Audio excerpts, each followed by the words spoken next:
Good morning, students in Asarsal Memorial State University. Please settle down because our guest speaker is now ready.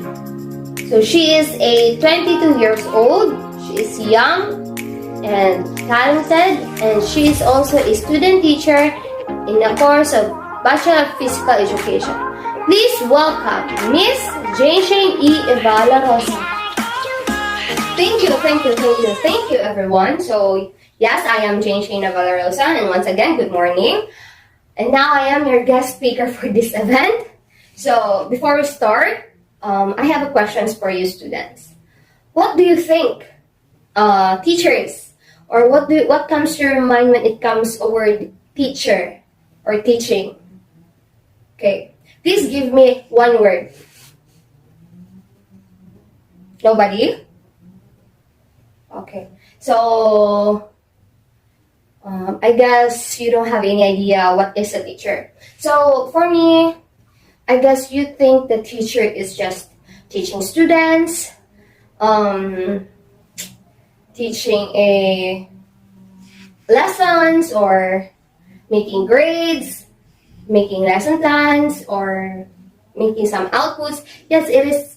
That is a teacher. Okay, that is the role of a teacher. That is the primary role of a teacher, because being a teacher is not easy, guys. Okay, because teacher is the key of success. So it is very not easy to be a teacher. So our topic for today is all about the roles of the roles in the teacher in various aspects of perspectives. So teacher.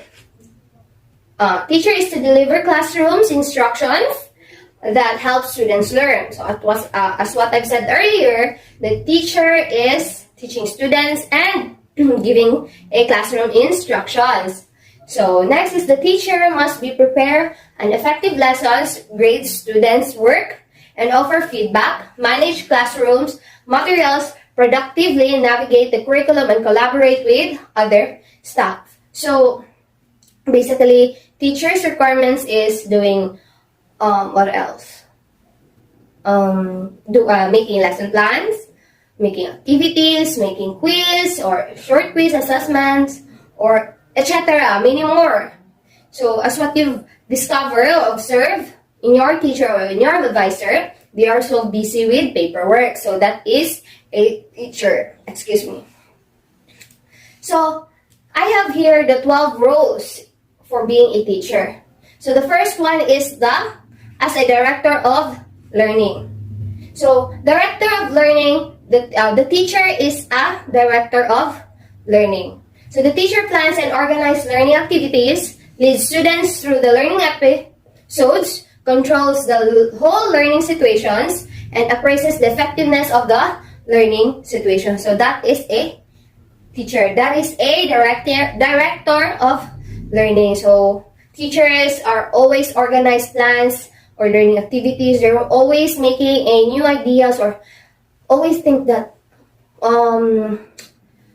what activity I should make to my students, that ano bang ipapagawa ko sa mga estudyante ko para lang malaman nila kung ano talaga yung lesson namin, or kung ano talaga yung specific lesson namin, at tapos yung natutunan nila. So that is a director of learning. Lagi nilang iniisip or dinadirect or ginagawa para lang kung ano matutunan sa estudyante. Okay. So next, that is the first role of a teacher, as a director of learning. The second is a teacher as a moralist. So you think that moral is all about values, beliefs? Actually, yes. It's all about values, your attitudes, your behaviors, your characteristics. So the teacher envelopes functional moral and ethical code, right? Acceptable moral atmosphere and establish norms for behavior within the outside and the inside of the classroom. So as you can see, being a teacher is a moralist. He or she knows your behavior, and if you have a bad attitude or something, you have may ginagawa kang masama, tapos you need an advice or the good person is need an advice, then the teacher advises you in a right way, in a proper way, or right decision, not in a wrong way, okay? So that is the role of a teacher as a moralist. So the third one is as a knower. The teacher as a knower.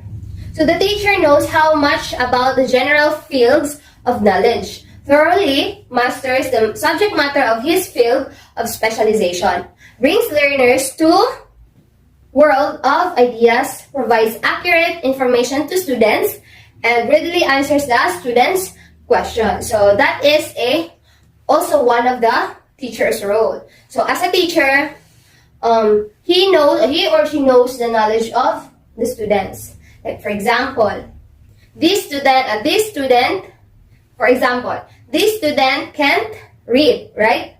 So she or she knows how she or he teach the students, the learner. Okay, he or she teach the student to read, to write, because he or she knows that the student cannot read. Do you understand? Okay? So the teacher brings the learners to the world of new ideas. So provide informations, teaching. So that is the role of a teacher as a knower. So next is a teacher as a pioneer in the world of ideas. So there is a knower and also a pioneer in the world of ideas. So the teacher carries students to new insight and knowledge, leads children to wide-ranging of unlimited inquiry, and develop new ideas and practices to meet the needs and demands of time. So, for example, a teacher is giving you a task. A learner don't know how to dance. So, I'm a physical education teacher, and I give this student to dance or to perform a physical fitness, which is Zumba, and the learner cannot dance. So, the learner are now in the world of new ideas. So, the learner needs to learn how to dance Zumba. Okay? The learner needs to think,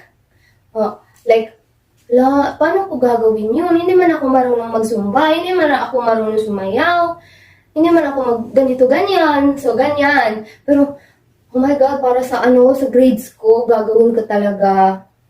Sasayaw talaga ako para sa grades ko. Kasi baka si teacher, ayaw na mag-consider.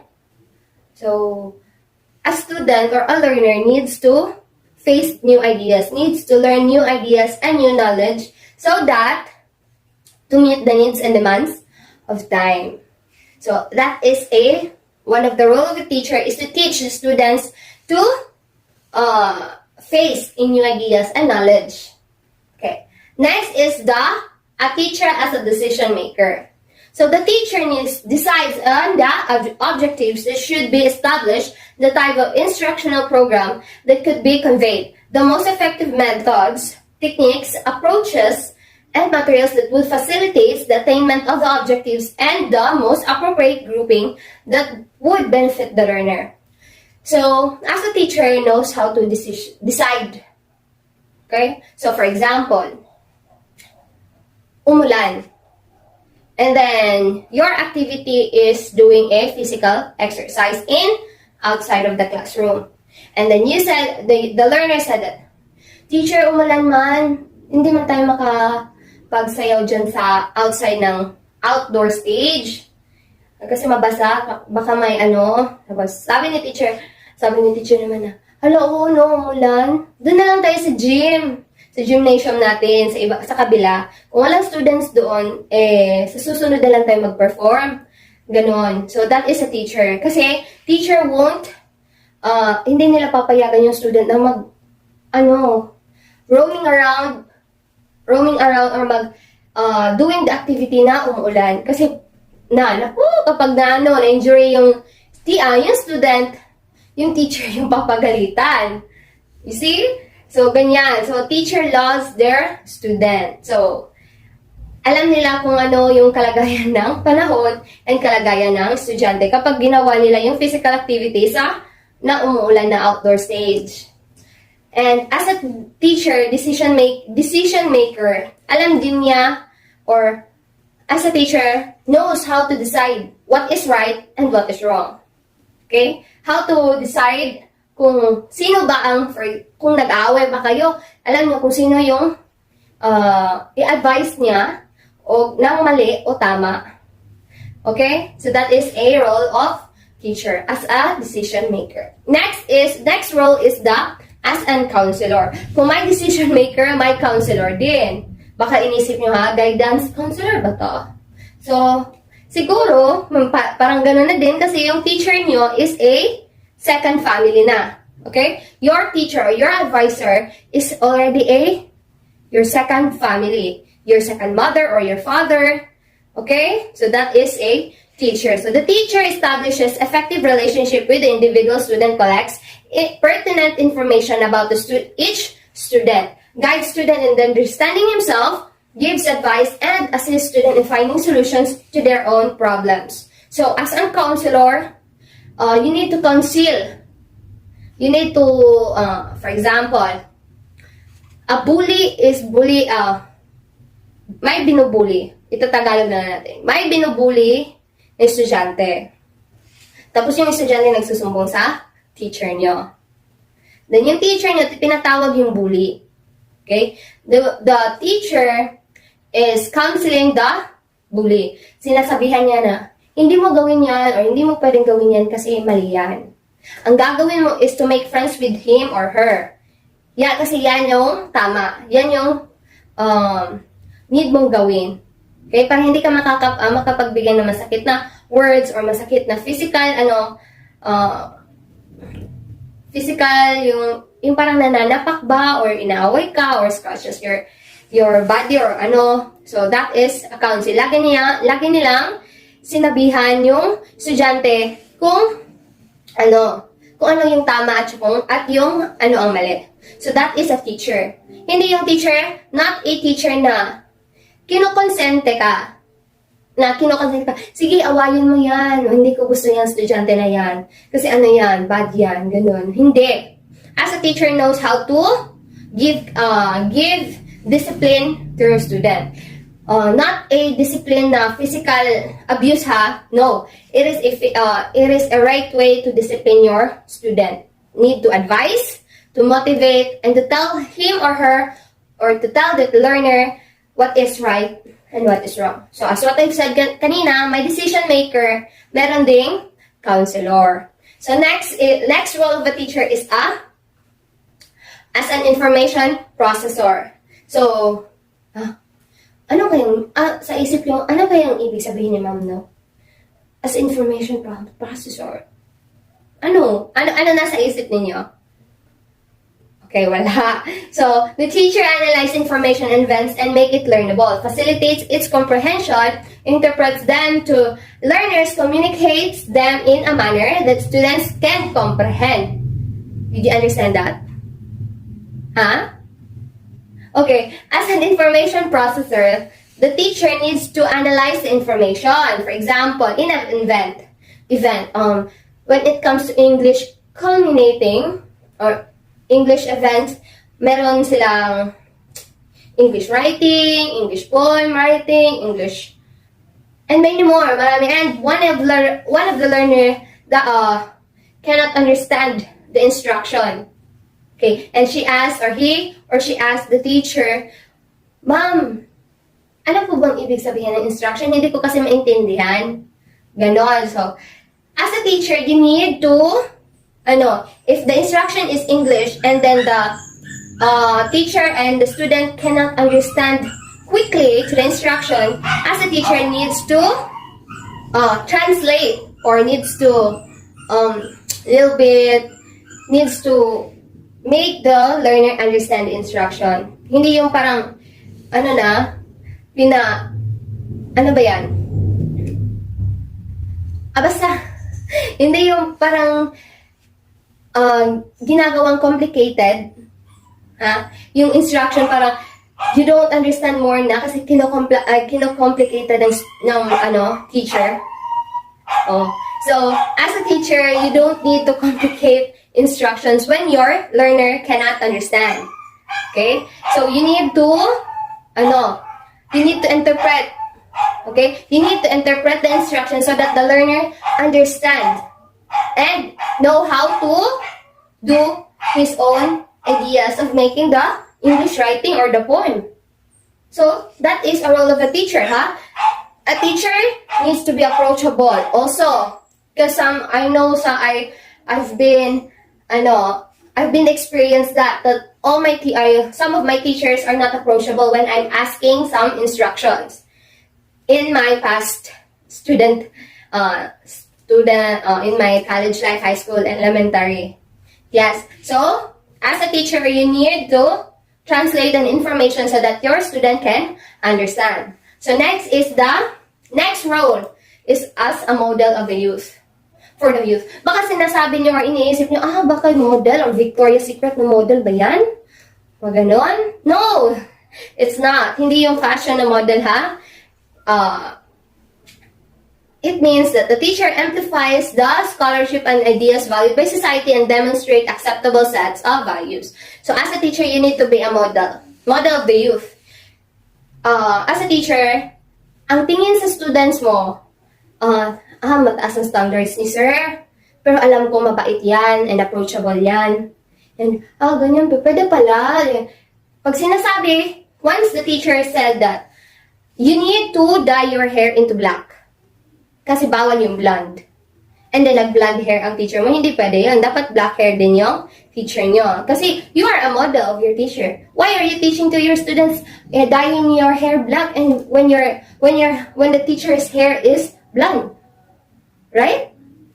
So, as a teacher, you need to be a model. Lagi mo sinasabi sa estudyante mo, wear your uniforms. Complete uniforms with school uniforms, or your, ganyan. And then, you as a teacher, you don't wear your uniforms. Kasi nga, Friday, washable day. So, ano ba yung tawag? Hindi ko alam. Basta ganun. Some of the teachers are not wearing uniforms. Okay? And then, you were said to yourself that you're a model? No, you're not a model. As a teacher, you need to be a model in front of your teacher. Oh, so that is a teacher. If you discipline your students what is right and what is wrong, and you also need to know, as a teacher, need also to know to discipline themselves.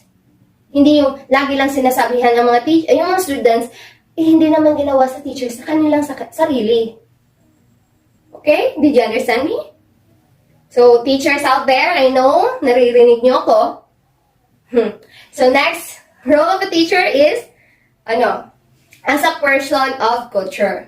So, the teacher possesses a broad general cultural education, demonstrate adequate skills is the use of the language as well for inform of current developments in various levels, fields of science, and appreciates arts and literature. So, as a person of culture, you always think, basin sa traditional or beliefs. Well, I guess yes. You also use language. If you are if you use mother tongue and the subject is English, you need to speak in English, not mother tongue. You can speak mother tongue if the teacher said so. Kapag hindi mo talaga naintindihan yung English, o hindi ka marunong mag-English talaga, naintindihan yun ng teacher and you can speak mother tongue. But also, you need to learn how to speak in English. You need to develop yourselves how to speak English, Filipino. Because that is our, in English, that is a universal language. And in Filipino, yan yung wika natin. Yung wikang language, wikang salita or wikang language natin. Ang Filipino. So, inform current developments in various levels of fields of science and appreciate arts and literature. So, dapat alam mo, you know how to, you know already or appreciate that, for example, you are going to a gallery, art gallery, and that is a painting ganon, and you don't understand. And then, yung sinabi sa painting, yung caption sa painting is abstraction. So, ang abstraction is yung parang hindi mo naintindihan. Pero parang may message yung picture. Yung message yung painting. So, that is abstraction. You need to appreciate it. Kahit hindi mo yan maintindihan, appreciate mo pa rin siya. So, that is a person of culture. That is a teacher. So, next role is as a community link. The teacher participates actively in the life of community, interprets the school programs to the public, brings parents to participate in school activities, and utilizes the resources of the community to develop significant application of subject matter. So, for example, you have a family activity or family day in your school. And then, as a teacher, you need to inform or you need to ask a PTA meeting of your room. Okay, as a classroom advisor, you need to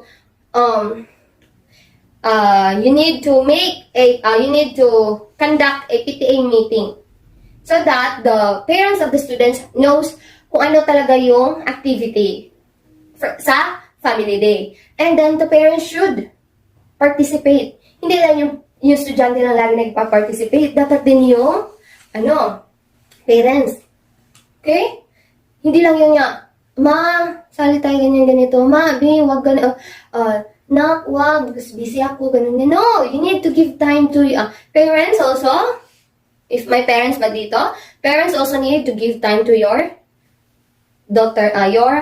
children. Hindi lahat lang sila kasi you need to ask them kung okay lang ba sila sa school, ganun, ganito, may activity ba, ganun. You need to support them. So that is a teacher. Next role is the teacher as a mediator of culture. The teacher articulates social, political, and economical traditions, develops cultural values, transmits culture, and enriches cultural growth of students.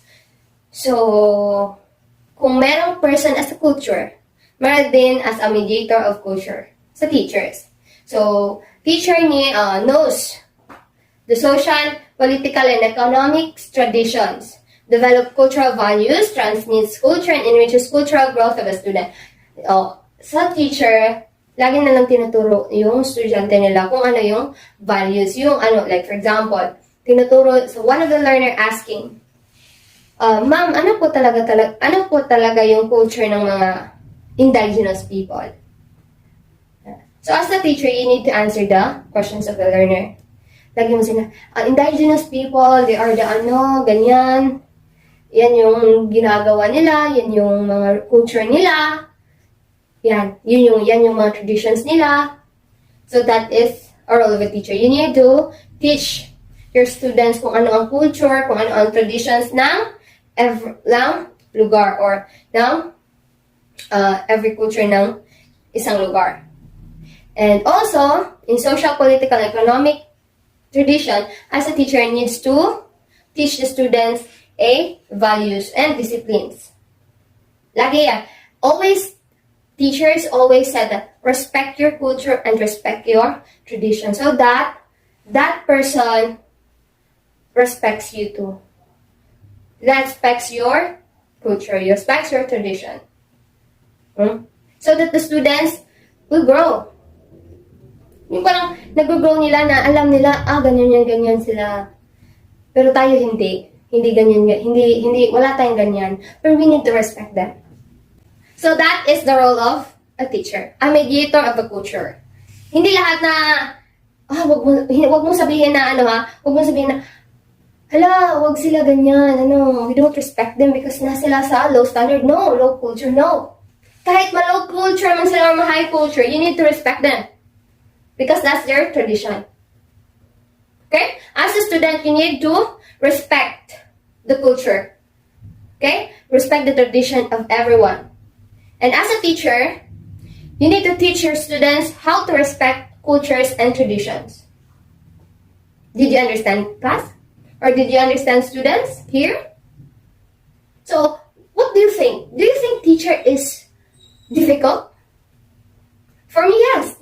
It is very difficult if you don't know how to, or if you don't want to change, or you don't want to develop your knowledge.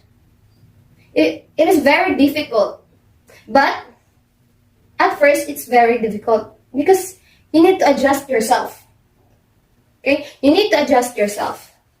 Especially if you are choosing education and then after how many years you were a practice teacher na, practice teaching, you're in a field of practice teaching and kayo na ang magtuturo. Yan yung pinakamahirap. But until you've adjust yourself, malalaman mo din or ma-adjust mo yung sarili mo and wala na, parang easy na lang. Easy na lang yung magturo. Yes. If the memorandum or the curriculum is changed, dyan ka na naman mag-adjust. So that is a teacher. So that's all for today. So thank you so much for listening and good day.